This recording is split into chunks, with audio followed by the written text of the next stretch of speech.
2024년 갑진년이 밝았습니다. 새해 복 많이 받으십시오. 강혜신의 오늘의 미국.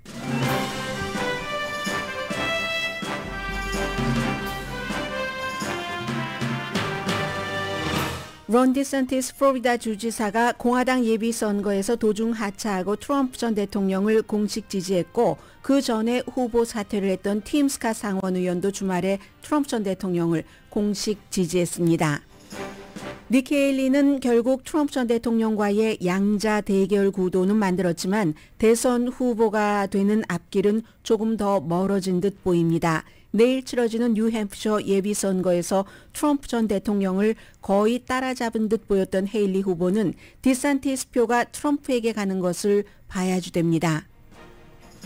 공화당 상원은 공화당 유권자 사이에서 트럼프 전 대통령에 대한 열정이 줄어드는 것을 우려합니다. 바이든 대통령은 내일 부분적으로 아니면 본격적으로 낙태 이슈에 집중한 캠페인을 합니다. 모든 게 트럼프에게 뒤진 듯 보이는 그에게는 지금 기금 모금이 가장 큰 장점입니다. 내일 열릴 뉴햄프셔 예비선거에는 바이든 대통령의 목소리를 이용한 인공지능 가짜 자동 녹음 전화가 등장했습니다. 인공지능 컨텐츠가 조작돼서 진짜 같은 가짜의 대량 생산이 늘어나자 오히려 신뢰의 가치를 증가시킨다고 이코노미스트가 보도했습니다. 내용이 문제가 아니라 그 내용을 누가 만들었는지가 중요해지는 시대라는 지적입니다. 지난해 주택시장은 판매 최저점을 찍었지만 회복되는 초기 사인이 보입니다. 북가주 오클랜드에 있는 인앤아웃 버거가 문을 닫습니다. 범죄 때문입니다. 지난주 5군데 백화점을 닫는다고 발표한 메이시스가 58억 달러 인수 제안은 거절했습니다. 여러분 안녕하십니까? 오늘의 미국 강예신입니다. 주말에 이제 두 가지가 큰 이슈가 있었는데 아마 이건 세계에서도 지켜볼 내용일 겁니다. 론 디샌티스 후보가 계속 가겠다 하더니 뉴햄프셔 내일 이제 선거가 치러지죠. 모든 캠페인을 중단하고 바로 트럼프 전 대통령을 지지를 했는데 론 디샌티스 후보는 후보 선언을 할 때도 트위터, X 그때 이제 일론 머스크와 함께 했죠. 좀 기술적인 문제가 발생해서 엉망진창이었습니다. 그리고 후보를 말하자면 사퇴한다는 것도 역시 X를 통해서 했습니다. 시작은 기술적인 문제는 있었지만 거창한 것처럼 보이려고 굉장히 했는데 어제 이제 마감은 용두사미격이었습니다.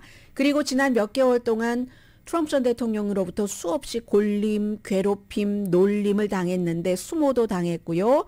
그런데 트럼프 전 대통령을 공식 지지했습니다. 트럼프 전 대통령은 그동안 론 디샌티스를 키높이 구두를 신는다에서부터 아니면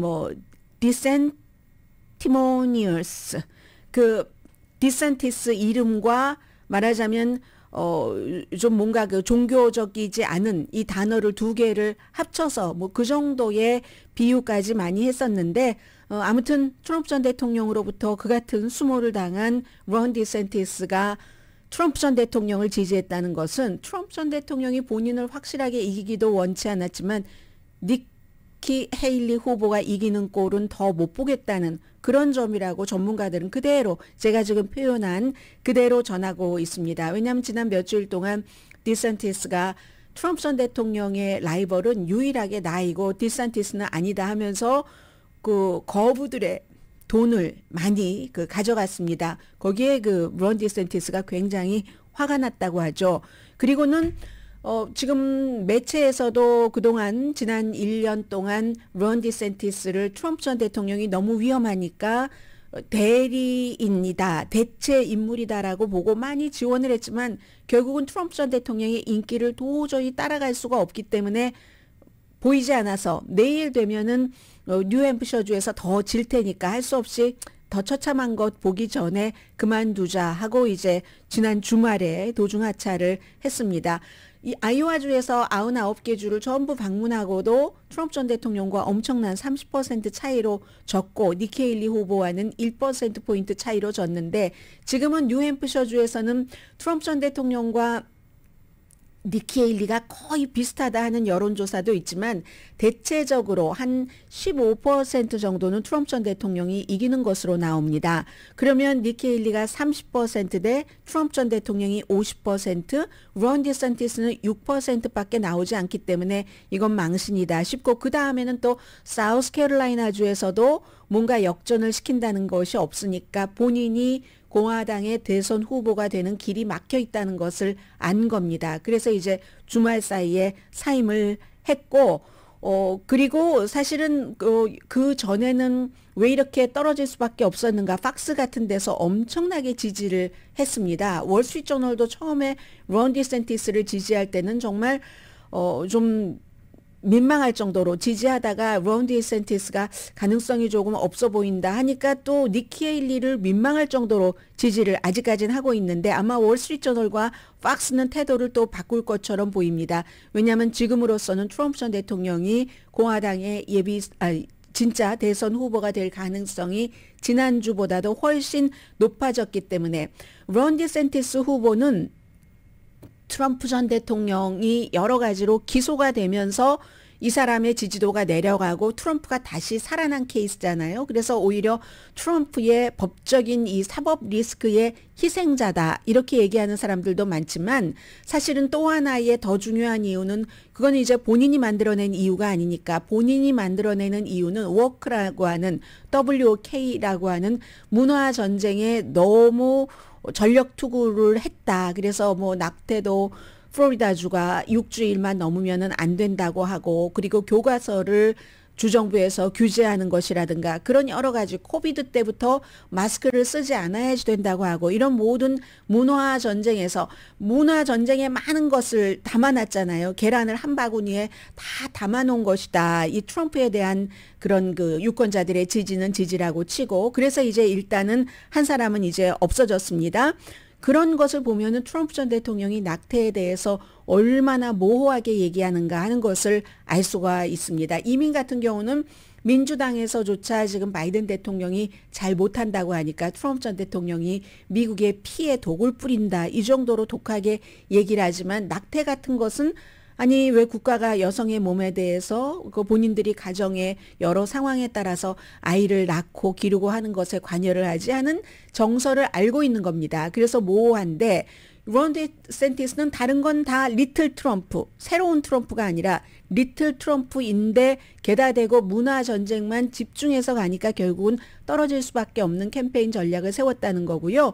그러니까 니키 헤일리가 끝까지 살아남은 거죠. 에이시안이고 여성인데도 불구하고 나는 트럼프와 다르다 하는 것을 강조를 하니까 트럼프 전 대통령에 대한 지지가 엄청나지만, 또 트럼프를 어떻게 100% 좋아할 수는 없으니까 공화당에서 대안으로 리틀 트럼프인 론 디샌티스가 아니라 전혀 다른 니키 헤일리를 선택을 했다는 겁니다. 그래서 이제 론 디샌티스는 이제 45살밖에 안 됐기 때문에요. 아직도 기회가 많다고 보여지고, 이제는 공화당에서 딱 2명의 후보만 남았습니다. 니키 헤일리 후보와 트럼프 전 대통령. 니키 헤일리는 론 디샌티스가 저 이제 캠페인 안 하고요, 트럼프 전 대통령을 지지합니다라고 말하기 직전까지 뉴햄프셔가 굉장한 희망으로 보였는데, 지금도 희망은 희망이지만 디샌티스를 지지하는 사람들은 생각해 보세요. 리틀 트럼프였으니까 헤일리에게 표를 주겠습니까? 아니면 당연히 트럼프에게 표를 주겠죠. 그런 것은 있지만 무당파가 아이오와주보다는 많고, 또 교육을 많이 받은 사람도 많고, 아이오와주보다 좀 덜 복음주의적이고, 그리고 뉴햄프셔가 그 주에서 얘기하고 있는 게 자유 아니면 죽음을 이러거든요. 굉장히 자유로운 영혼이라고 생각되는 그런 주입니다. 그리고 아이오와주에서는 론 디샌티스가 전력 투구했지만, 뉴햄프셔에서는 니키 헤일리 후보가 트럼프 전 대통령이 쓴 광고비보다 2배나 더 많이 썼고, 디샌티스보다는 3.5배 광고를 더 많이 썼습니다. 그리고 또 하나는 여기가 이제 오픈 프라이머리, 개방형 예비선거 제도인데, 미국의 이 오픈 프라이머리라는 것도 또 주마다 다는 아니지만 차이가 있습니다. 뉴햄프셔의 오픈 프라이머리만 말씀드리자면 캘리포니아주하고는 또 조금 달라서, 만약에 뉴햄프셔에서 그 공화당이다 민주당이다 등록을 안 했다면 예비선거에서는 공화당이든 민주당이든 어느 후보에게든 투표를 할 수 있습니다. 그런데 뉴햄프셔에서는 만약에 당적을 공화당으로 등록을 했으면 공화당에게만, 민주당으로 등록을 했으면 민주당에게만 투표를 할 수 있는데 무당파가 많으니까, 그러니까 이제 니키 헤일리가 뭐 바이든은 어차피 여기 이름 없거든요. 바이든은 이름도 없고 그러면 트럼프는 싫고 하면은 이 니키 헤일리에게 무당파의 경우 이제 투표를 할 수 있다 하는 그런 것이 있고요. 그런데 많은 전문가들은 공화당의 대선 후보가 된 사람이 대선 후보가 되기 전까지 아이오와주와 뉴햄프셔 제일 먼저 예비선거를 시작하는 이 두 군데에서 다 이긴 후보는 없습니다. 아이오와에서 이긴 후보는 지난 8번의 선거에서 2번, 나머지는 뉴햄프셔에서 이긴 그런 후보거든요. 아마도 전문가들은 트럼프 전 대통령이 이 역사를 깨고 아이오와주에서 이긴 것처럼 뉴햄프셔주에서도 니키 헤일리를 이길 것으로 예상을 합니다. 그리고 나서 이제 사우스캐롤라이나주로 가는 거죠. 사우스캐롤라이나주도 역시 그 무당파들에 대해서는 헤일리가 더 많은 지지를 받고 있습니다. 또 본인이 그곳에서 주지사를 하기도 했고, 그렇지만 디샌티스가 사퇴하기 전에 사우스캐롤라이나, 내일 뉴햄프셔 끝나고 그 다음 선거지죠. 거기서도 트럼프 전 대통령이 디샌티스 사퇴 이전에 니키 헤일리보다 29%포인트 앞서갔거든요. 그럼 이게 30%도 넘을 수 있다는 그런 얘기가 되거든요. 그럼 여기서 이기려면은 무당파가 한 91% 돼야지 되는데 그건 결국은 불가능하기 때문에 지금 그 공화당에서는 트럼프 전 대통령이 이미 공화당의 대선 후보가 됐다라고, 물론 이변이 없다면, 내일도 그렇고 이변이 없다면 그렇게 믿는 사람들이 많습니다. 무소속만의 힘을 믿기에는 무소속이라는 그 퍼센티지가 굉장히 작기 때문에 일단 기본적으로는 니키 헤일리가 언제까지 갈 수 있느냐, 내일 눈에 띄는 그 반전, 눈에 띄는 발전을 그 해야지 되고, 그런데 이것도 또 어려워 보이는 게요. 니키 헤일리를 지지하는 사람들은 그다지 많지, 나는 꼭 니키 헤일리에게 찍어야지 되겠어 한 사람이 그다지 많지는 않거든요. 그리고 헤일리를 지지한다기보다 트럼프에 반대하기 때문에 난 니키 헤일리에게 투표할 거야, 이렇게 생각하는 사람이 50%나 됩니다.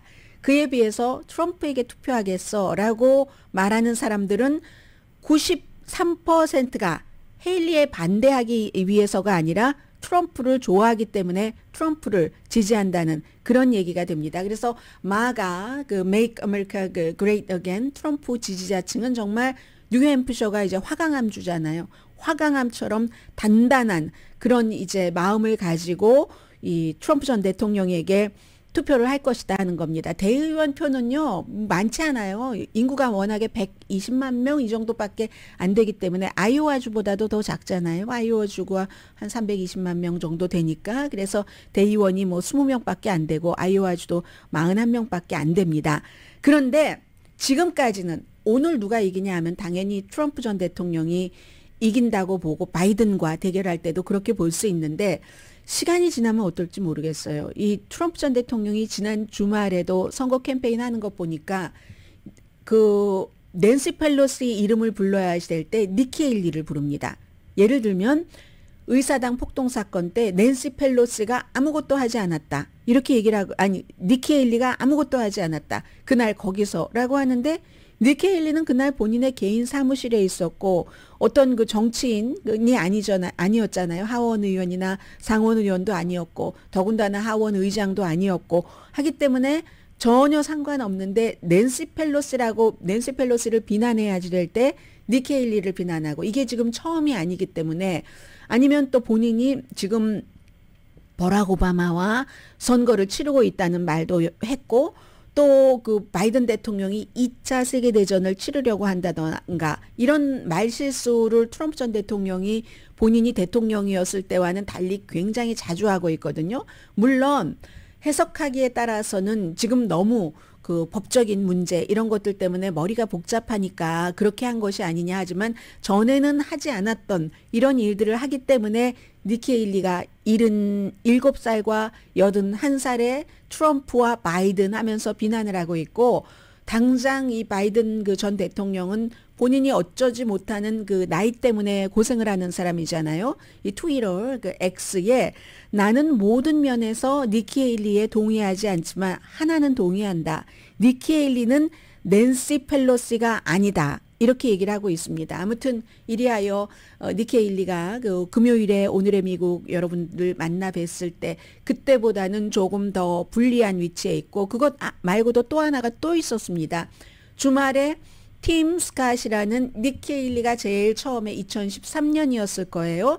상원 의원 자리가 비어서 거기를 공석으로 이 팀 스캇을 놔두고 그 뒤에는 이제 본인이 자력으로 재선되고 했는데 이 팀 스캇도 사임 발표를 하고 난 뒤에 이제 주말에는 그 트럼프 전 대통령을 공식 지지했거든요. 니키 헤일리도 나를 지지해 주세요. 트럼프도 나를 지지해 주세요 했는데 아무튼 그렇기 때문에 이게 굉장히 그 니키 헤일리에게는 나쁜 그런 그 며칠 사이였다라고 하는 것. 그리고 이제 또 하나 이제 공통적으로 느낄 수 있는 점은 론 디센티스가 이길 수는 없어도 니키 헤일리를 좀 망치는데 힘을 쓸 수는 있다. 우리 일상생활에서도 다 그런 거 있잖아요. 저 사람이 나를 도와주지는 못하지만 말이라도 나쁜 말을 계속 반복적으로 해서 나를 끌어내릴 수는 있잖아요. 지금 론 디센티스가 니키 헤일리에게 품은 평소에 그 감정을 딱 요맘때 이때 해서 니키 헤일리에게 힘을 실어주는 게 아니라 힘을 쫙 빼고 그렇게 막 그냥 막 뭐 당하고 또 당하고 했었던 트럼프를 공식 지지하는 이런 일들, 뭐 정치계나 일반 사회나 똑같은 일들이 일어나고 있습니다.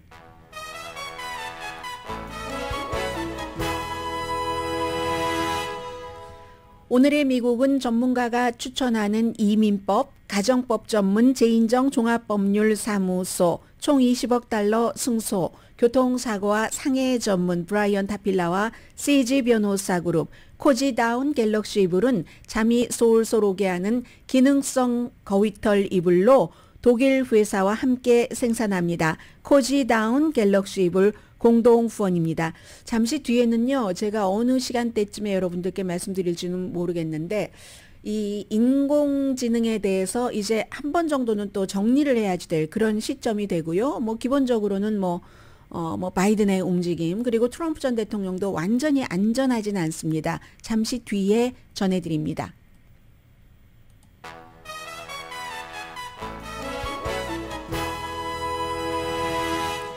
라디오 서울 방송 오늘의 미국 듣고 계십니다. 혹시 뉴햄프셔주에서 저희 라디오 서울 방송 듣고 계신 분 계십니까? 인구가 얼마 안 되기 때문에 안 계시다고 장담은 못하겠죠. 근데 이제 만약에 내일 그 뉴햄프셔주에서 선거를 치르신 분이 계시다면은 딘 필립스라는 민주당의 예비선거 그 후보 이제 처음으로 이름이 등장을 하는 거거든요. 아이오와주에서는 아이오와와 뉴햄프셔에서 전부 너무 거의 90% 이상의 인구가 백인이기 때문에 민주당으로서는 좀 더 미국적인 그림이 있는 곳에서부터 예비선거를 시작하고 싶다라고 결정을 내렸습니다. 민주당 전국위원회가 아무래도 지금 현재의 대통령, 바이든 대통령을 기반으로 하니까 바이든 대통령이 그게 이제 본인에게 유리하다고 생각한 거죠. 그래서 사우스캐롤라이나주 거기서 처음 시작을 하는데 그래도 뉴햄프셔주가 거부한 겁니다. 아니 연방은 연방이고 우리는 민주당 전국위원회의 말을 듣지 않겠어 하면서 그냥 본인들이 했거든요. 그래서 바이든은 그 투표용지에 이름을 올리지 않았지만 바이든 대통령에게 도전장을 내민 미네소타주의 딘 필립스라는 의원의 이름은 있습니다. 그래서 이제 바이든 대통령은 본인의 이름은 없어도 그냥 라이딘 그 이름을 이렇게 손으로 적어주기를 원하는데 이게 인공지능이 로보콜을 그 가짜로 바이든 대통령의 음성을 이용해서 내일 선거에 나가지 마세요. 선거에 예비선거는 나가지 마시고 그냥 11월 선거나 하세요. 예비선거에 나가면 그냥 그 트럼프에게 도움이 될 뿐입니다. 이렇게 전혀 그 바이든 대통령에게 해가 되는 거죠. 나가서 이름을 쓰라고 하는 건데 그런 것이 이제 있다. 이거는 이제 잔가지니까 그 정도로 말씀을 드리고 딘 필립스라는 미네소타주 하원 의원이 54살입니다. 트윈시리에서 태어나서 자라고 있는데 원래는 정치인을 하려고 한 게 아니라 아버지가 이 딘 필립스 의원이 어렸을 때 정말 거의 정말 어렸을 때 베트남전에서 전사를 했는데 어머니가 아주 큰 부자의 상속인과 결혼을 했습니다. 그 필립스 디스틸링 그 정유회사 상속인과 그 결혼을 해서 브라운 대학교를 졸업을 하고 나서 회사에서 이제 일했죠. 주류 회사죠. 일을 했는데 그런데 미니애폴리스의 스윙 지구에서 출마하기 전에 뭐 트윈시티에서 커피숍 같은 것 여러 개를 했습니다. 그래서 지금 딘 필립스는 선거 유세를 할 때도 뭐 팝업 커피숍 뭐 이런 선거 유세를 많이 하고 있는 거예요.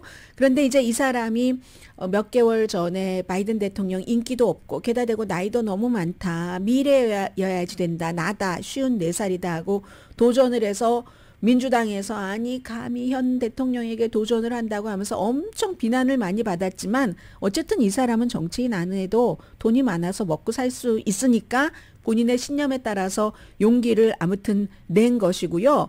원래 이 사람이 지금 그 삼지구인데 공화당이 60년 동안 갖고 있었던 그곳에서 그 에릭 폴슨 하원 의원을 제치고 당선된 사람입니다. 60년 동안의 공화당 그 아성을 무너뜨렸어요. 그리고 2020년과 2022년도에 재선에 성공했는데 이 사람이 온건한 편이거든요. 온건한 편인데 온건해도 주이시예요.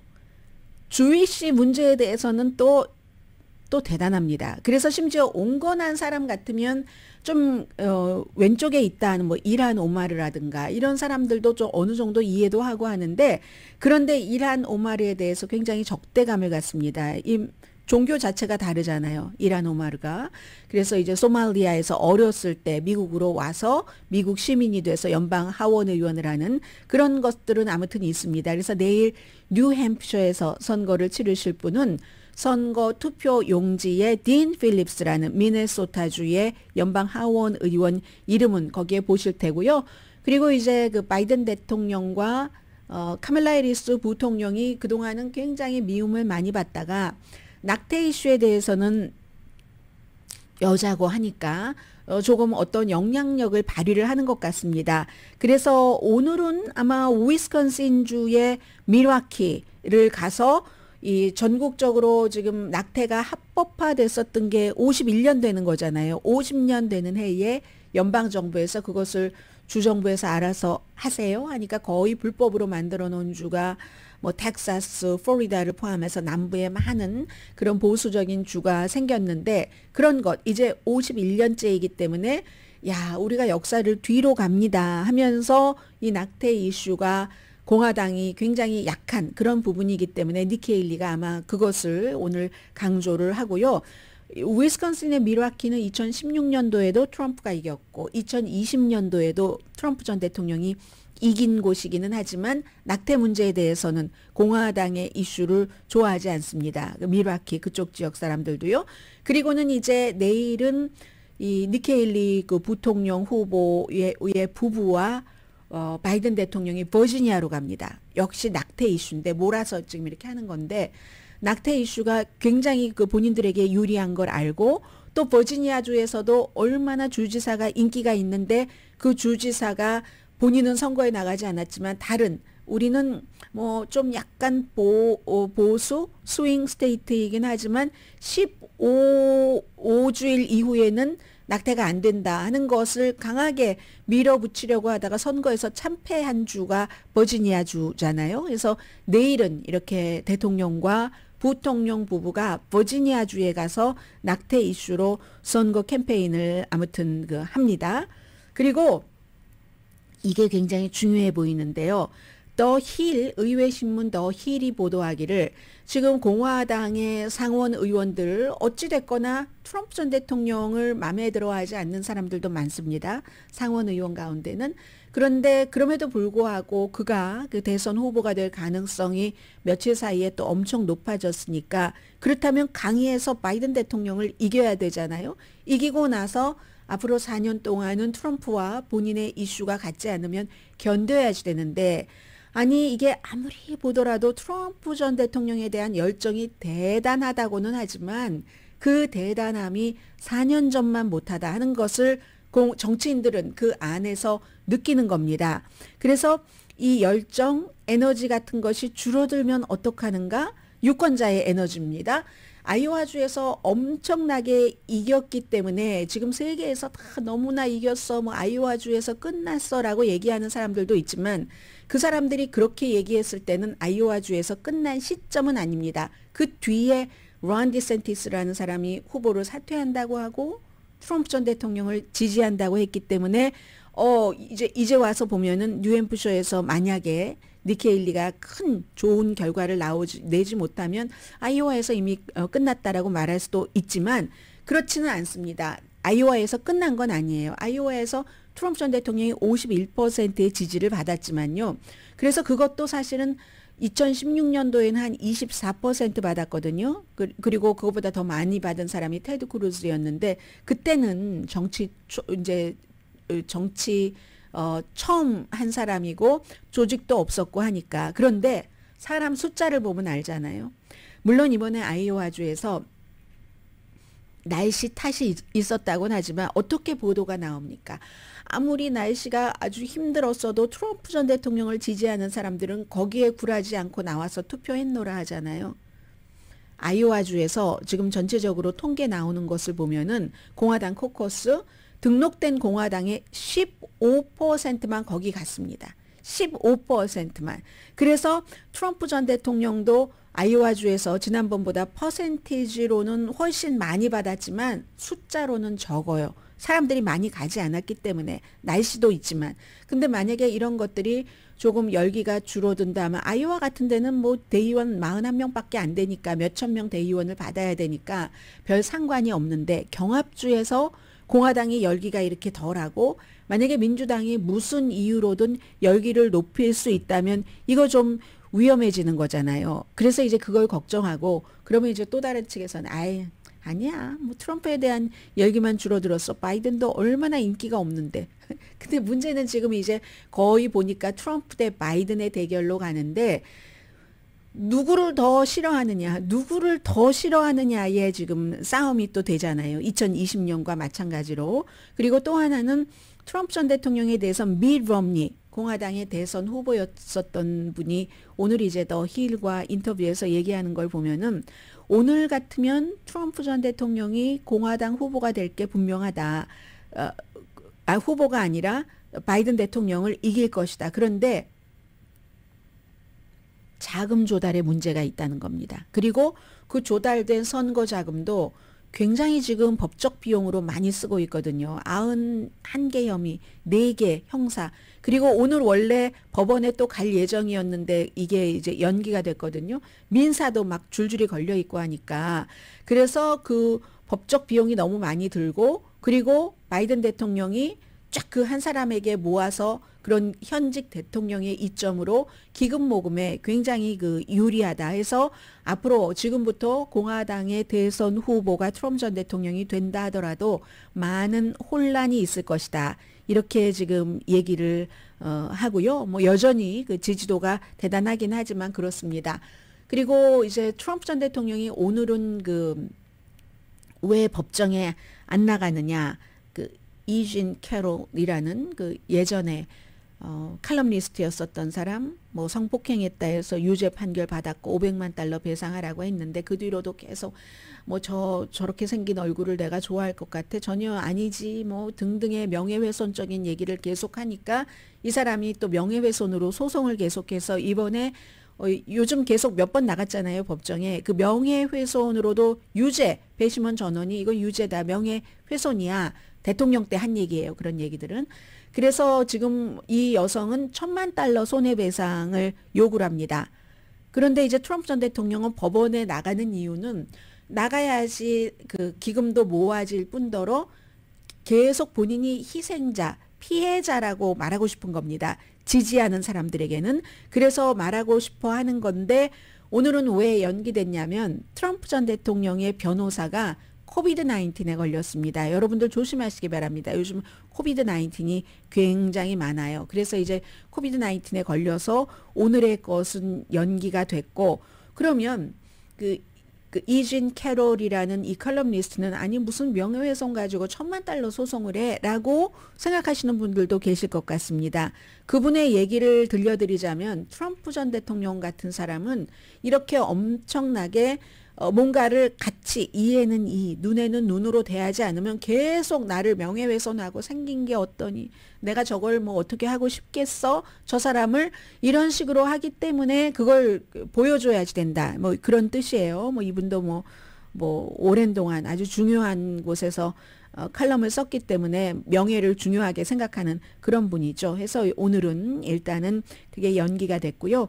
코비드 얘기가 나왔으니까 드리는 말씀인데 캘리포니아주와 오레곤주는 코비드 걸려도 이제 이상이 없으면 격리 안 해도 되는 거. 이게 이제 질병통제국의 가이드라인이기도 하죠. 요즘 코비드 19 걸려서 고생하시는 분들은 많은데 이제는 어느 정도 다른 사람들도 면역이 생기고 했으니까 이러한 조치를 하는 곳이 굉장히 많습니다. 잠시 뒤에 주택시장, 인앤아웃, 그리고 뭐 메이시스를 말씀드려야지 되나요? 잠시 뒤에 뵙겠습니다.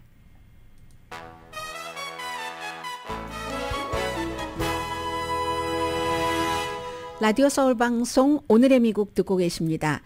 주택시장은 주택을 팔려고 하시는 분들, 사려고 하시는 분들, 또 그곳에서 일을 하시는 분들 뿐만이 아니라 집 하나 사면은 너무 많은 뭐 홈디포만 생각할 게 아니라 모든 그런 경제 활동이 일어나기 때문에 중요하죠. 지난해의 주택시장은 판매 최저점을 찍었지만 지금 회복되는 사인이 보이기 시작한답니다. 거의 30년 만에 지난해가 최저 판매였는데 나아지는 초기 사인, 이 트렌드가 강해지면 정말 빅 if라고 말씀드릴 수 있겠죠. 그렇다면은 주택시장에서의 활동이 이제 몇 개월 안에 다시 시작이 된다는 전문가들의 얘기입니다. 저는 지금은 이제 악시오스의 보도를 통해서 전해드리고 있는데요. 모기지 이자율이 지난해 거의 30년 고정이 8%까지 가서 주택시장 얼어붙었던 거 우리가 다 알죠. 지난주는 한 6.6% 정도 됐거든요. 그런데 지금도 의문이긴 하죠. 2024년은 어떻게 될 것인가. 좋아진다고 기대는 하고 있는데 좋아지면 얼마나 좋아지나? 지난해 10월 말부터 모기지 신청이 조금 늘어나기 시작해서요. 12월 달에는 11월 달보다 4%가 늘어났고 또 1년 전에 비해서는 6%나 늘어났고 그렇답니다. 집값에는 아직 큰 영향이 있지는 않지만 주택 소유주의 21%가 지난해 4, 4분기에 진로우에서 물어봤더니 3년 안에 저희 집을 팔 것 같아요. 그 3년이 1년이 될 수도 있고 1개월 앞이 될 수도 있잖아요. 이게 1년 전에 15%에서 늘어난 거죠. 21% 아니고 31%인 것 같은데 제가 눈으로 봤을 때는 31%였는데 왜 21%라고 적어놨나요? 한번 보겠습니다. 21% 맞네요. 21%가 이제 3년 안에 팔겠다 이렇게 얘기를 했고요. 그리고 이것 때문에 그랬군요. 페니메가 조사를 해봤더니 미국 사람들의 31%는 모기지 이자율이 이제 12개월 사이에 내려갈 것이다. 이거 31%더 될지도 모르겠어요. 이게 2010년 조사한 이후에 최고치랍니다. 원래 이자율을 올라갈 거야라고는 그동안에 하도 0%라든가 그것보다 낮았으니까 그렇게 생각을 했는데 내려갈 거야가 있다는 거죠. 해서 더 많은 주택 소유자가 이제 리스트에 집을 팔려고 내놓을 수가 있는 거고요. 이제 이런 얘기를 하거든요. 어떤 것을 결정할 때 고정 편향이라고 할까요? 그런 것들인데 2023년도에 높은 이자율이 바이어와 셀러의 이 이자율에 대한 태도를 조금 기준 설정을 달리했답니다. 예를 들어서 이 전문가가 얘기하기를요. 보석을 사러 갔어요. 그런데 처음에 봤던 보석이 아주 너무 좋아서 사고 싶은데 $1,000였어요. 목걸이가.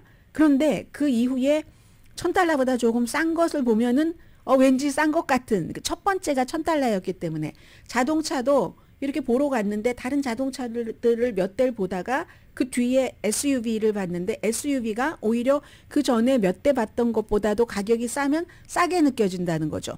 먼저 했었던 것에 대한 그 고정관념이 딱 그렇게 만들어졌기 때문에 그래서 이자율에 대해서는 지금 기준점이 지금은 8%잖아요. 2022년도 막 이자율이 엄청나게 올라가서 막 뭐 엄청 그랬을 땐 너무너무 과거를 생각하고 너무 높아 했는데 이미 사람들이 지금은 세팅이 8%로 돼 있기 때문에 거기서 7%보다도 더 낮은 6%로 이렇게 들어가면은 어머 이 정도면은 뭐 한 7% 아래가 되면 아 이 정도면 뭐 합리적이지라고 심정적으로 생각하면서 아 과거에는 뭐 이자율이 이거보다 더 높았던 적도 있는데 이렇게 생각들을 한다는 겁니다. 그래서 올해의 주택시장은 조금 나아질 것이라고 하고 그 추세 그래프를 지금 전문가들은 보고 있습니다.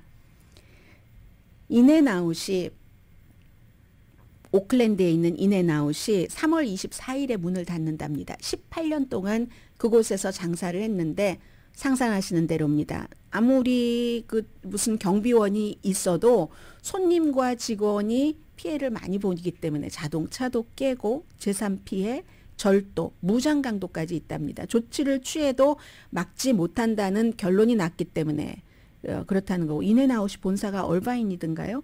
싸고도 프레쉬한 버거, 신선한 버거 그리고 또 직원들에게도 잘 대해주는가 봐요. 인앤아웃이 2024년도 가장 일하고 싶은 회사에 속해져 있는데 그래서 그럼 오클랜드가 문을 닫으면 인앤아웃은 워낙에 인기가 있잖아요.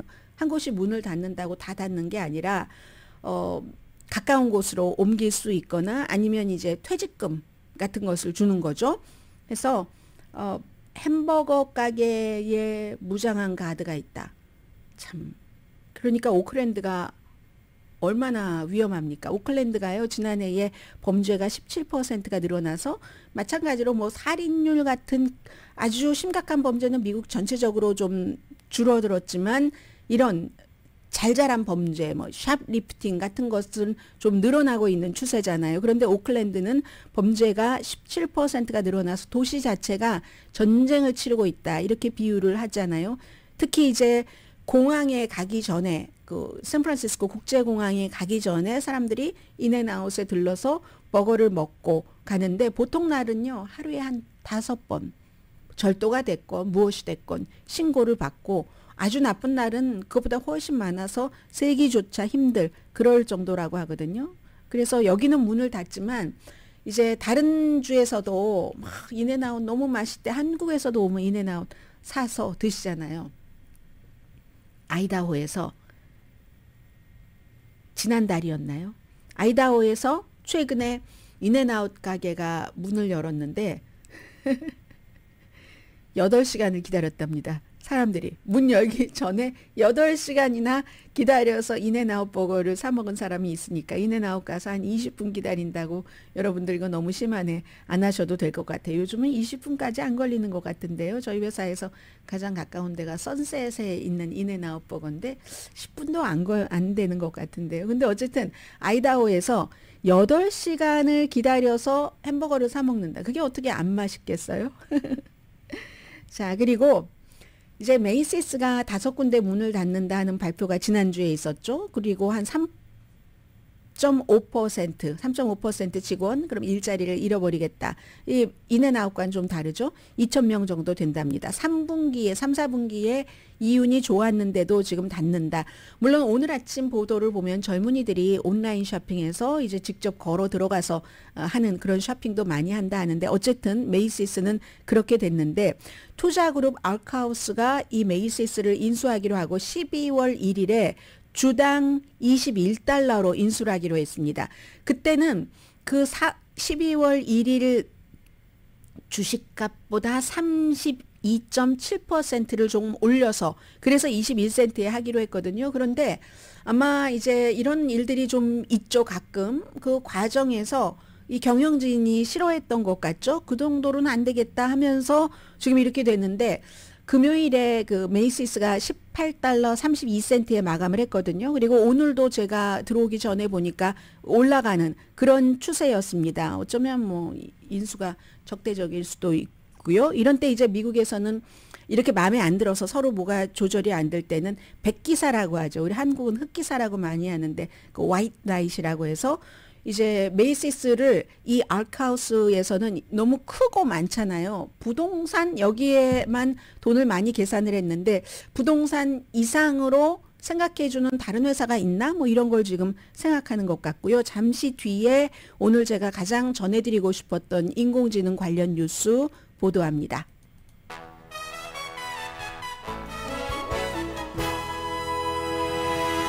라디오 서울 방송 오늘의 미국 듣고 계십니다. 제가 뭐 우크라이나나 이스라엘 하마스 전쟁이나 날마다 자세히 전해드리지는 않아도 여러분들께 큰 그 흐름을 바꿀 수 있다던가 아니면 대강의 지금 획이 이렇습니다 하는 것은 전해드리겠습니다. 지금 그 이스라엘 하마스 전쟁으로 시작된 예멘의 후티 반군의 여러 가지 그 해상에서의 공격 같은 것을 미국과 영국이 점점 공격적으로 또 대응을 하면서 결국은 그 미 해군 특수부대 요원 2명이 전사했습니다. 바다에서 이란의 살상무기 그것을 이제 요격하다가 예멘 쪽으로 들어가는 것을 그래서 열흘 동안 수색을 했지만 결국은 전사한 것으로 결론을 내렸고 후티 반군은 미국이 아무리 이렇게 해도 결국은 수그러들지 않고 있고 이건 이제 중동이 레바논, 예멘, 시리아, 이란 전부 위험해진다 하는 지금 그런 상황이 돼간다고 얘기를 해야지 되고요. 중동은 유엔의 인도주의 기구가 1991년도 기록을 이제 쭉 매년 비교하는 시작을 한 이후에 이처럼 나빴던 적은 없다는 겁니다. 이스라엘군이 팔레스타인 적십자 구급차 센터도 포위했습니다. 그래서 남부 그 칸유니스 사람들이 많이 몰려 있는 그곳으로 이제 도와주러 갈 수도 없는 그런 상황이고요. 인공지능을 말씀을 드리겠습니다. 지금 그 인공지능은 이제 몇 번 클릭으로 진짜 같은 가짜 컨텐츠가 굉장히 많이 나와서 틱톡에서 여러분 이런 거 보셨어요? 그 탐 크루즈가 퍼프 그 로브 그 뭐죠? 샤워할 때 가운 같이 생긴 그걸 입고 강아지 장난감을 들고 있는 페리스 힐튼에게 노래를 불러줍니다. 진짜는 진짜예요. 그런데 가짜입니다.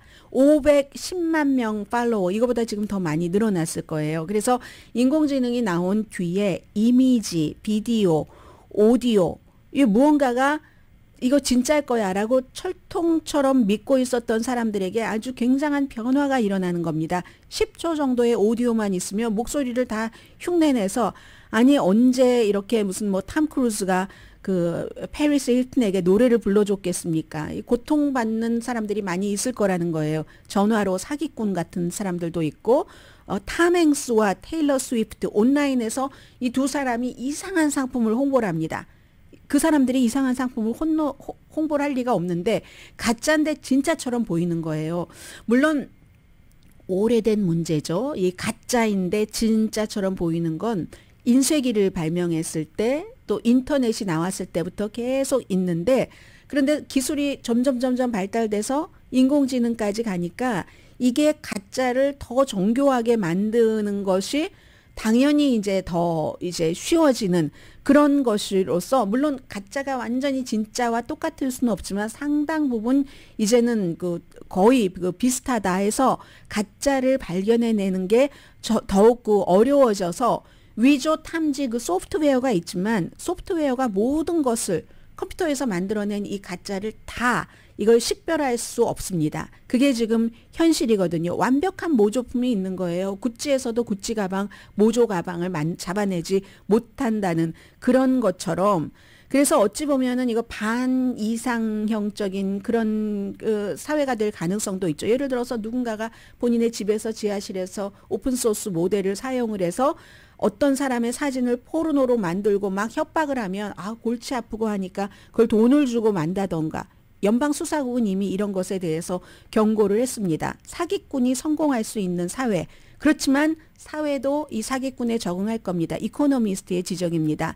사람들은 나중에는 이상하게 들릴 수도 있지만 이렇게 자꾸 적응해 나가다 보면은 이게 이 내용 자체가 뭐지? 라는 것보다 이 내용이 하도 또 신기하면 누가 만들었지 해서 그것을 만든 그 사람의 평판, 출처가 어느 때보다 중요해질 것이라는 그렇게 되면 오랜 세월이 흐르면 가짜는 그냥 재미로 보는 그런 정도가 될 수도 있다는 믿고 싶은 거 아닌지도 모르겠어요.